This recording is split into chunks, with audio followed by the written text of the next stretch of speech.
Hello everyone, আমি মিতা। স্বাদের সফর চ্যানেলটিতে জানাই আপনাদেরকে অনেক অনেক স্বাগত।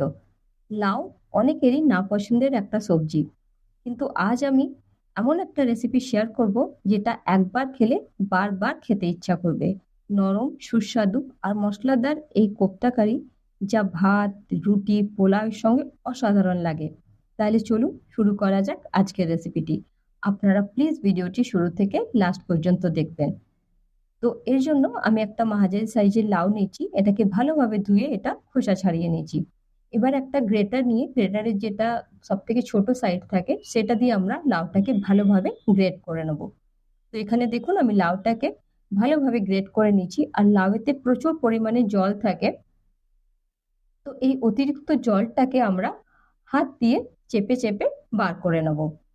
দেখুন এভাবে হাতে নিয়ে, হাতের মধ্যেখানে নিয়ে হালকা করে চাপ দিলে যেটা অতিরিক্ত জল আছে ওটা বেরিয়ে যাবে। তো এভাবে আমরা পুরো লাউটা থেকে যে জলটা আছে ওটা বের করে নেবো। কিন্তু জলটা আমরা ফেলবো না, এটা রেখে দেবো, এটার আমরা ইউজ পরে করব। এভাবে আমরা পুরো লাউটাকে জলটা বের করে নিয়েছি।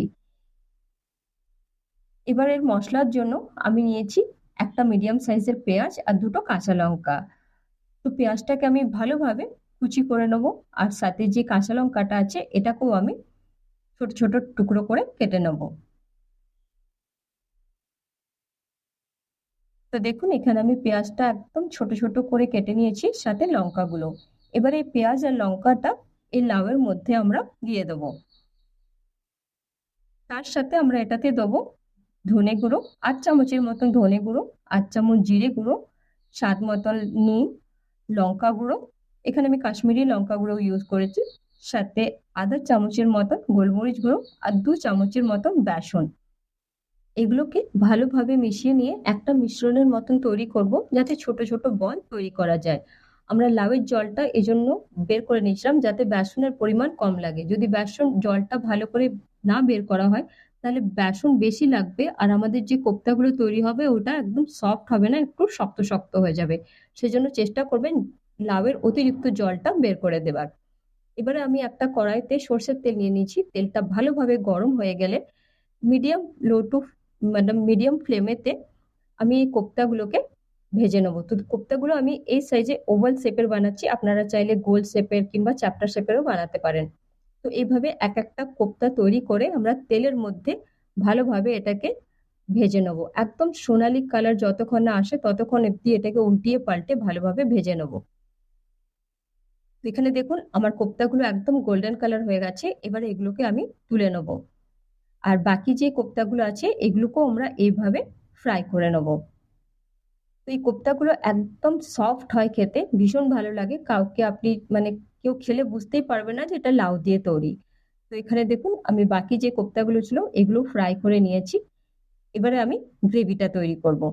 তো এই তেলটার মধ্যে আমি আরেকটুখানি সর্ষের তেল দিয়ে দেবো, আর ফোড়নে দিয়ে দেবো দুটো তেজপাতা। এবার দিয়ে দেবো আমি দুটো পেঁয়াজকে আমি কুচি কুচি করে রেখেছিলাম, সেই পেঁয়াজগুলোকে আমি ভালোভাবে ভেজে নেব।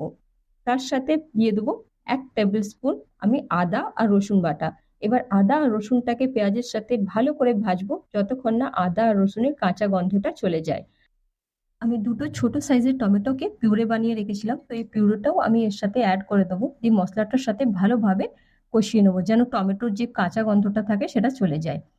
এবারে আমরা কিছু শুকনো মশলা অ্যাড করব, যার জন্য আমি দিয়ে দেবো এখানে স্বাদ অনুসারে নুন, হলুদ, দিয়ে দিচ্ছি জিরে গুঁড়ো, ধনে গুঁড়ো, একটুখানি লাল লঙ্কার গুঁড়ো।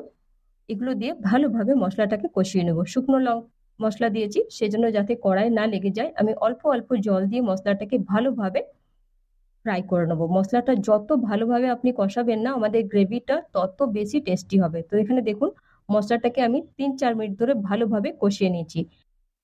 যখন মশলার সাইড দিক দিয়ে তেল বেরিয়ে যাবে তখন আমরা যে লাউয়ের জলটা বের করে রেখেছিলাম সেই জলটা আমরা এর মধ্যে দিয়ে দেবো, কারণ লাউয়ের জলটা প্রচুর উপকার।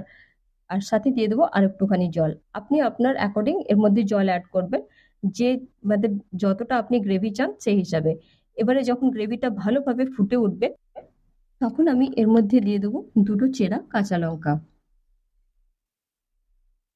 গ্রেভিটা সুন্দরভাবে তৈরি হয়ে গেলে এবারে আমরা যে কোপ্তাগুলো ভেজে রেখেছিলাম এগুলোকে আস্তে আস্তে হালকা হাতে এর সাথে মিশিয়ে নেবো।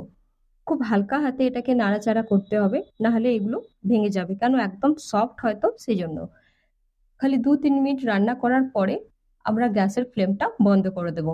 ওপর থেকে দিয়ে দেবো একটুখানি গরম মশলা আর ধনেপাতা। আমার কাছে ধনেপাতা ছিল না, তাই জন্য আমি দিইনি, আপনারা দিবেন, এতে টেস্টটা আরো সুন্দর হয়। তো আমাদের আজকে লাউয়ের কোপ্তা কারি একদম তৈরি। দেখুন একটাও ভাঙেনি, আর একদম নরম তুলতুলে আর একদম সফট হয়। আপনি এভাবে একবার বানিয়ে দেখবেন, আশা করছি আপনাদের খুব ভালো লাগবে। যারা লাউ খেতে পছন্দ করেন না তারাও আঙ্গুল চেটে খাবে। যদি রেসিপিটি ভালো লেগে থাকে তাহলে প্লিজ ভিডিওটিতে একটি লাইক করে দেবেন, আমার চ্যানেলটিকে সাবস্ক্রাইব করে নেবেন, আর আপনাদের মতামত আমাকে কমেন্টে জানাতে ভুলবেন না। তো আজকে আমি এটা লাঞ্চে বানিয়েছিলাম, সেজন্য ভাতের সঙ্গে পরিবেশন করছি। ভালো থাকবেন, সুস্থ থাকবেন, দেখা হবে অন্য এক রেসিপিতে। ততক্ষণের জন্য বাই বাই।